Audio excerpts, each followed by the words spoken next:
Hello student, welcome to my YouTube channel English with CM sir.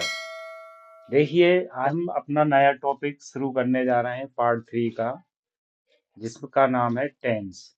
तो देखिए tense कहते हैं ना आप, टेंस क्यों है? टेंस मतलब टेंशन, लेकिन यहाँ पर ऐसा कुछ नहीं है।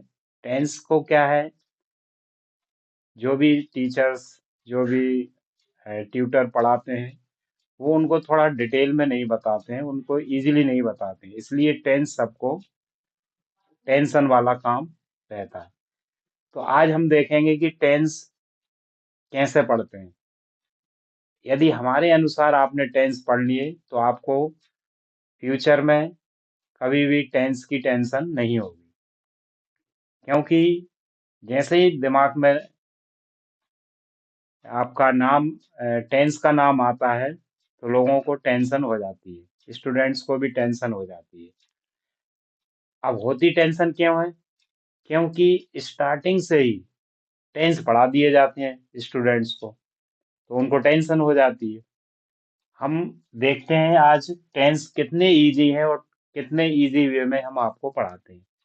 टेंस से पहले हमने बहुत सारी चीजें पढ़नी है, to be verb, PSV, imperative sentence, there का यूज, डब्ल्यूएच वर्ड, है ना, बहुत सारी चीजें पढ़नी है, पीएचवी। तो अब आपको टेंस की टेंशन नहीं होगी। चलिए आइए देखते हैं। सबसे पहले जान लेते हैं टेंस होते क्या है। तो देखिए टेंस यानी काल। काल क्या होता है? टाइम होता है ना? क्या होता है? टाइम होता है ना? तो टेंस यानी काल को अलग अलग समय में बताना टेंस कहलाता है। हम जिस समय की बात करते हैं उससे हमें पता चल जाता है कि हम कौन से टेंस की बात कर रहे हैं, कौन से समय की बात कर रहे हैं। तो ये तीन तरह से इसको इसका वर्णन किया जाता है। प्रेजेंट टेंस यानी वर्तमान, पास्ट टेंस यानी निकल गया भूतकाल, फ्यूचर टेंस यानी भविष्य आने वाला समय। क्लियर हो गया होगा आपको? टेंस यानी एक समय होता है, टेंशन नहीं होता है। टेंस का हिंदी अर्थ काल होता है। तो हम जिस समय कैसी बात करते हैं उसको हम अपने शब्दों में व्यक्त करते हैं। अपनी जो क्रियाएं हैं उनको हम कौन से समय में बोल रहे हैं, कौन से समय की बात कर रहे हैं, यही हमारा टेंस कहलाता है। तो सबसे पहले हम देखते हैं प्रेजेंट टेंस यानी वर्तमान काल। तीन तरह के आपके जो टेंस हैं, प्रेजेंट, पास्ट, फ्यूचर, इन तीनों के चार पार्ट होते हैं। एक इंडेफिनिट टेंस जिसको सिंपल टेंस भी कहते हैं, कंटिन्यूअस, परफेक्ट और परफेक्ट कंटिन्यूअस टेंस। तो आज हम सबसे पहले इंडेफिनिट टेंस यानी प्रेजेंट टेंस पढ़ेंगे, और उसमें भी कौन सा पढ़ेंगे? इंडेफिनिट। तो देखिए आपने दो नाम सुने होंगे, डेफिनेट और इंडेफिनेट, है ना? अब इंडेफिनेट जो टेंस है, ये सुनने में ही थोड़ा सा है ना डिफिकल्ट लगता है, लेकिन नहीं है। हमारे द्वारा, हमारे चैनल के द्वारा जो इंडेफिनेट टेंस आपको पढ़ाया जाएगा, और इतना डिटेल में पढ़ाया जाएगा कि आप इसको भविष्य में कभी भूल नहीं पाएंगे। ये आपके बुढ़ापे तक काम आने वाली चीज है। तो सबसे पहले इसके रूल्स देख लेते हैं क्या होते हैं इंडेफिनेट टेंस के। तो देखिए ये अपनी है ना आदत को बताता है। आदत यानी हैबिट, नाम ही इसका इंडेफिनेट है। यानी जैसे कि मैं सुबह उठता हूँ, मैं घूमने जाता हूँ, मोहन रोज नहाता है ना? तो इस तरह की जो भी हैबिट होंगी, हैबिचुअल एक्शन होंगे, वो सारे इंडेफिनेट टेंस में आते हैं। इसके बाद ये वर्तमान की बात करता है, मतलब जो नित्य जो घटनाएं होती हैं, जो भी इंसिडेंट रोज होते हैं, वो सारे आपके प्रेजेंट इंडेफिनेट टेंस में आते हैं। आप अपनी हैबिट सारी प्रेजेंट इंडेफिनिट टेंस में बता सकते हैं। तो दूसरी चीज हो जाएगी आपकी, ये सार्वभौमिक सत्य, सार्वभौमिक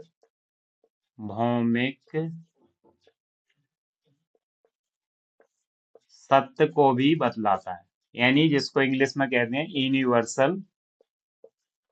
यूनिवर्सल ट्रुथ। अब यूनिवर्सल ट्रुथ क्या होता है भाई? सार्वभौमिक सत्य क्या होता है? सार्वभौमिक सत्य वो होता है जिसे कोई झूठा ना कह सके, जैसे कि सूर्य पूर्व दिशा से निकलता है, the sun rises in the east, है ना। पत्ते पेड़ से गिरते हैं, ऐसा तो नहीं है कि भाई पेड़ों से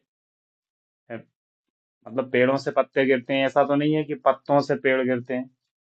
नदी बहती है, हवा चलती है, तो ये इस चीज को कोई भी झुठला नहीं सकता है। इसलिए इसको क्या कहते हैं अपन? यूनिवर्सल ट्रुथ, यानी सार्वभौमिक सत्य। तो ये मेन दो चीजें प्रेजेंट इंडेफिनिट टेंस बताता है, हमारी आदत बताता है, किसी की भी हैबिट बताता है।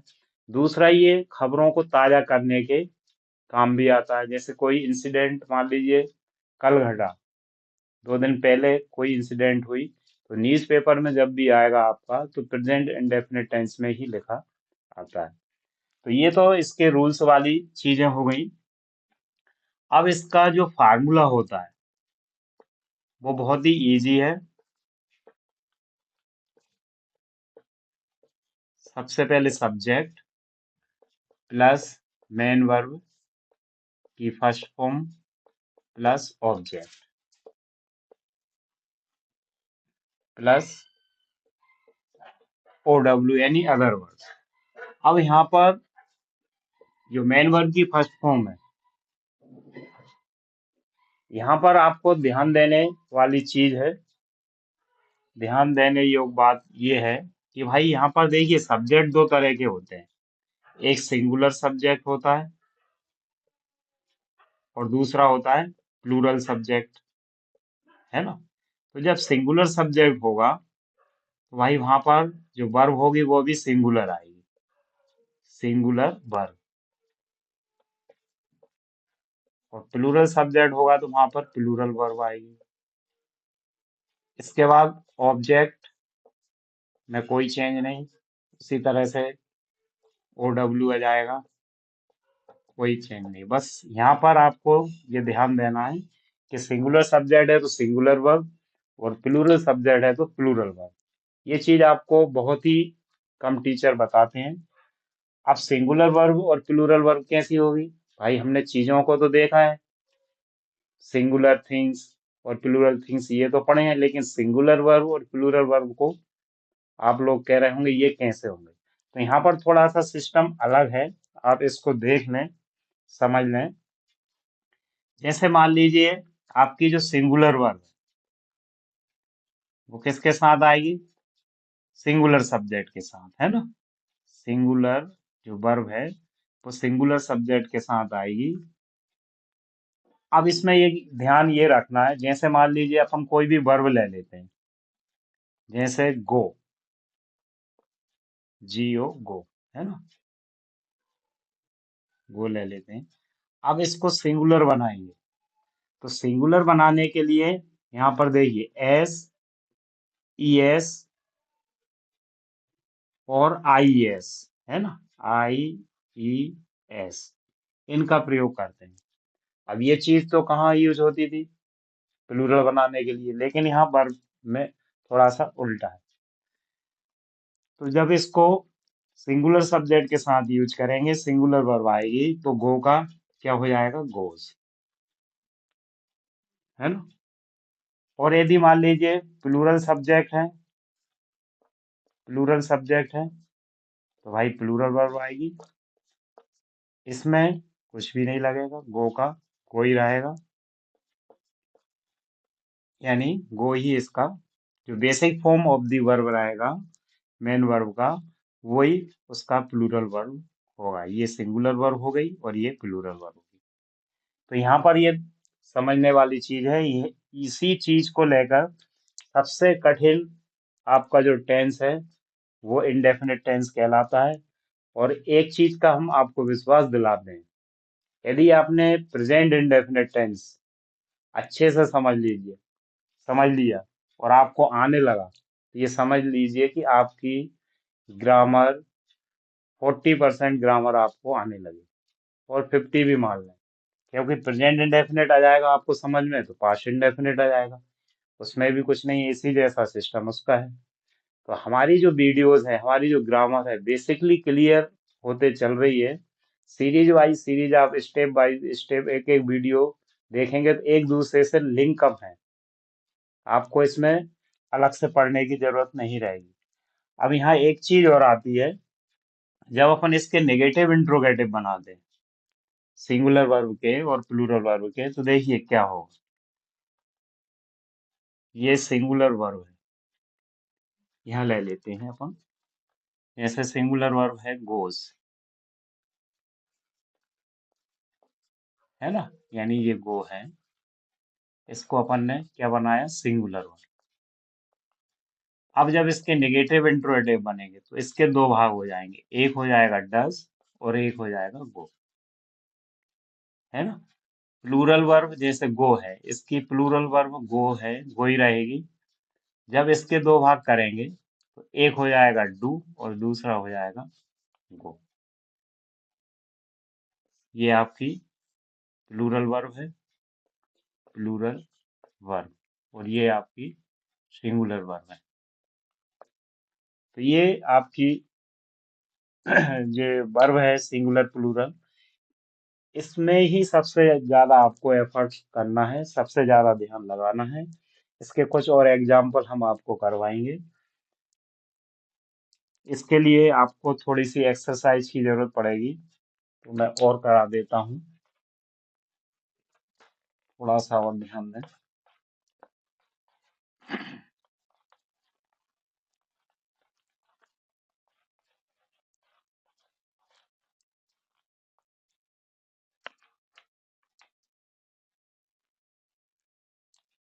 अब जैसे कि प्ले है, PLAY, प्ले, इसको अपन सिंगुलर बनाते हैं, क्या बनाते हैं, सिंगुलर, है ना। तो प्ले का क्या हो जाएगा, एस लग जाएगा, प्लेस। जब इसके दो भाग करेंगे तो एक भाग हो जाएगा डज और दूसरा हो जाएगा प्ले। ये ब्रेकिंग ऑफ मेन वर्ब कहलाता है, क्या कहलाता है, ब्रेकिंग ऑफ मेन वर्ब, यानी जिस तरह से अपन ने ब्रेकिंग ऑफ PHP पढ़ा था उसी तरह से ये। अब इसका जैसे दूसरी ले लीजिए, FLY, फ्लाई, तो देखिए यहाँ पर इसका बाय हट जाएगा, -y हो जाएगा और प्लस क्या लगेगा इसमें, IES, तो ये हो जाएगा फ्लाई। इसके दो भाग करेंगे, डज प्लस फ्लाई। जैसे डू है, डू मीन्स करना होता है, इसका सिंगुलर बनाएंगे तो प्लस क्या होगा, ES होगा, है ना। इसमें प्लस क्या हुआ था, S हुआ था, तो ये हो जाएगा डज। इसके टू पार्ट करेंगे तो क्या हो जाएगा, डज प्लस डू। सबसे ज्यादा कंफ्यूजन यही होता है, डू को सिंगुलर बनाया, डज हो गया, डज को टू पार्ट्स में डिवाइड किया, दो भागों में किया, तो डज प्लस डू। और ले लेते हैं,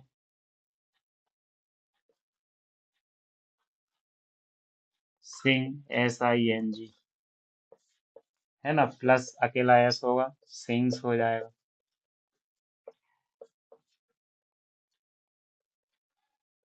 टू पार्ट करेंगे, डच प्लस सिंग।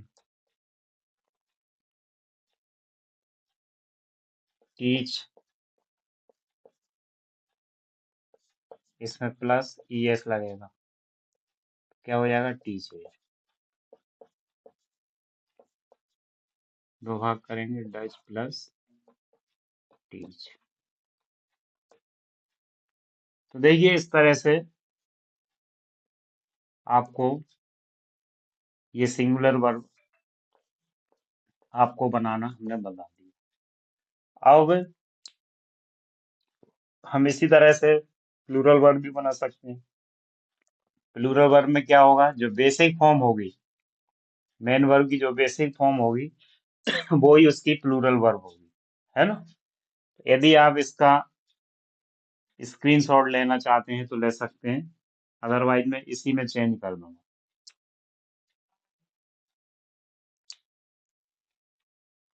ये सिंगुलर वर्ब हो गया।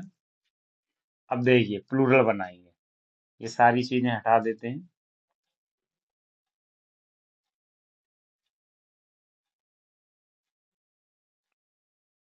ये सारी चीजें हट जाएंगी।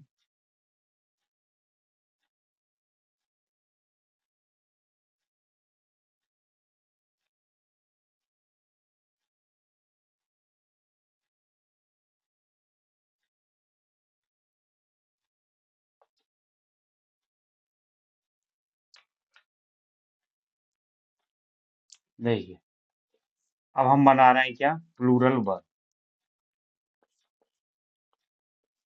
तो प्लूरल वर्ब का रूल ये होता है कि जो मेन वर्ब की जो बेसिक फॉर्म होती है वो ही प्लूरल वर्ब होती है, और उसके जब दो भाग करते हैं तो वो डू में ब्रेक होती है।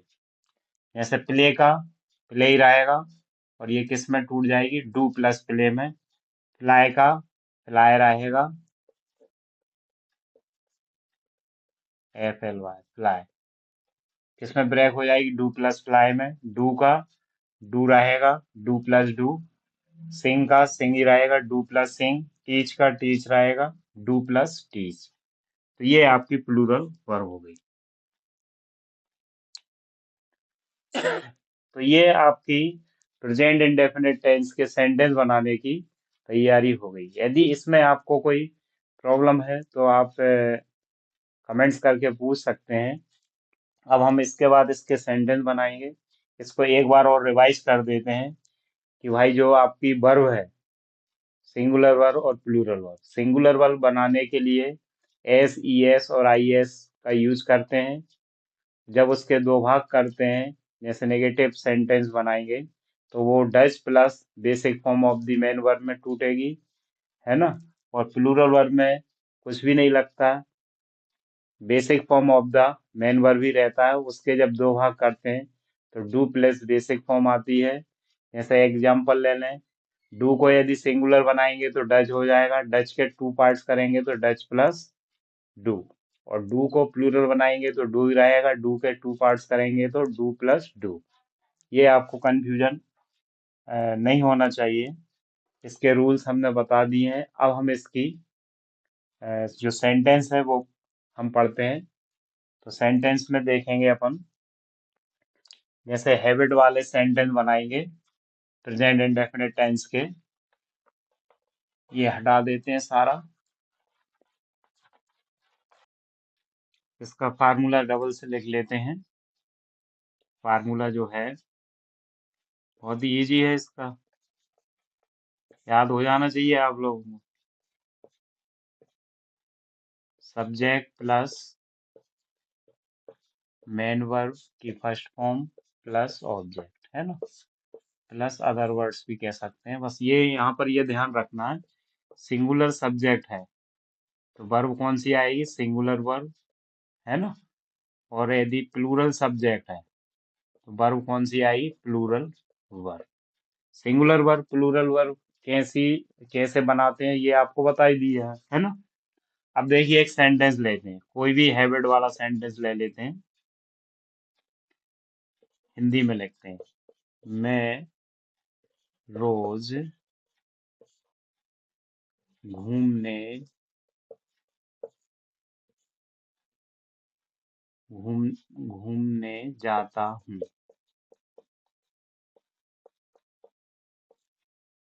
जाता हूँ।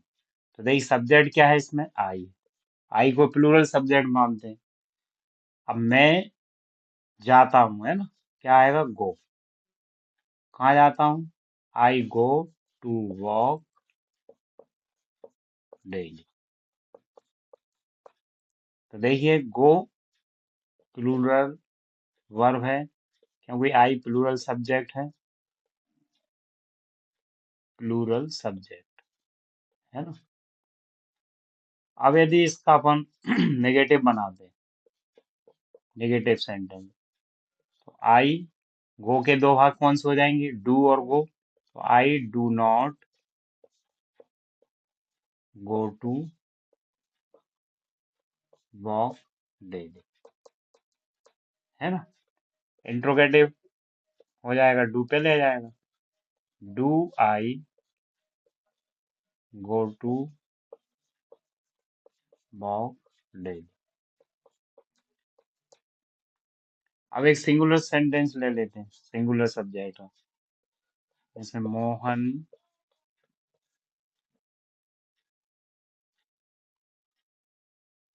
गीत मोहन गीत गाता है। तो मोहन सिंगुलर सब्जेक्ट है, गाने के लिए क्या आएगा, गाता के लिए सिंग। अब इसमें एस लगेगा, तो मोहन सिंग्स सॉन्ग, है ना, मोहन सिंग्स सॉन्ग। या एक गीत गाता है, एक सॉन्ग, है ना। अब इसका ये अफर्मेटिव हो गया, इसका नेगेटिव बनाएंगे तो क्या हो जाएगा, Mohan does not sing a song. Interrogative में क्या हो जाएगा, does Mohan sing a song, question mark. तो इस तरह के जो सेंटेंस है, आप अपनी प्रैक्टिस करें। डब्ल्यू एच वर्ड से भी इसके सेंटेंस बना सकते हैं। जैसे आप कहाँ रहते हैं, आप कहाँ रहते हैं। अब देखिए इसमें डब्ल्यू एच वर्ड है कहाँ, तो पहले आ जाएगा ये, इसको पहले लिखेंगे सबसे पहले, है ना। वेयर डू यू लिव, है ना, वेयर डू यू लिव, आप कहाँ रहते हैं। तो इसका आंसर क्या हो जाएगा, आई लिव एट भोपाल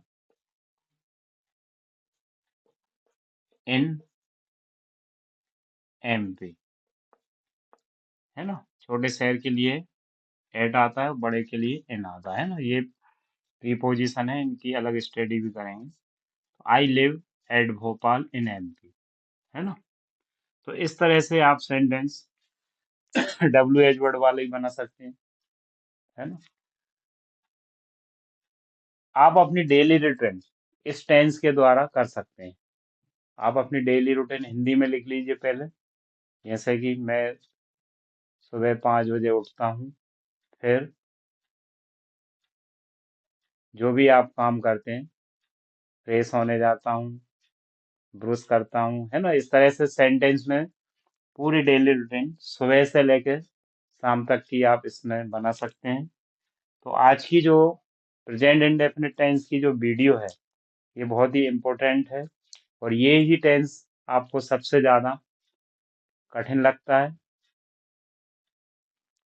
इस टेंस से पहले अपन ने बहुत सारी चीज़ें पढ़ी हैं, उनको भी आप रिवाइज करें। और प्रेजेंट इंडेफिनिट टेंस की जितनी चीज़ें आपको बताई गई हैं, मेन इसमें है मेन वर्ब। मेन वर्ब दो तरह की होती है, सिंगुलर वर्ब, प्लूरल वर्ब। तो इसके और सेंटेंस बनाइए और अच्छी प्रैक्टिस करिए। और जो स्पोकन की शुरुआत होती है वो इसी टेंस से होती है, present indefinite tense. Okay, thank you.